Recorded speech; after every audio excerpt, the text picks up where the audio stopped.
മഞ്ജു വാര്യരെയും കൊണ്ട് മോഹൻലാൽ കടപ്പുറത്തിരുന്ന് കാറ്റുകൊണ്ടു. സുചിത്രയ്ക്ക് ഇതൊന്നും പുത്തരിയല്ല. കാരണം അവർ ജനിച്ചതും വളർന്നതും വലിയൊരു സിനിമാ നിർമ്മാതാവിന്റെ മകളായിട്ടാണ്, ബാലാജിയുടെ. സുചിത്രയ്ക്കിത് പുത്തരിയല്ല എന്നു പറയാൻ കാരണം ലാലേട്ടനും മഞ്ജു വാര്യരും ഒരു ബീച്ചിലിരിക്കുന്ന ഫോട്ടോ വൈറലാണ്. നല്ല കടൽക്കാറ്റേറ്റ് മഞ്ജു പൂഴിപ്പരപ്പിൽ ഇരിക്കുന്നതും ലാലേട്ടൻ മഞ്ജുവിനോട് സംസാരിച്ചു നിൽക്കുന്നതുമാണ് ഫോട്ടോയിൽ.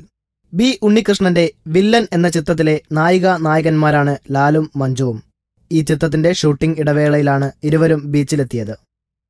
എന്തായാലും ഇരുവരെയും തഴുകി കാറ്റ് നന്നായി വീശിയടിക്കുന്നുണ്ടെന്ന് ഫോട്ടോ കണ്ടാലറിയാം. ആരാണ് പകർത്തിയതെന്നറിയില്ലെങ്കിലും ഫോട്ടോയ്ക്ക് ലഭിച്ചത് വൻ വരവേൽപ്പാണ്.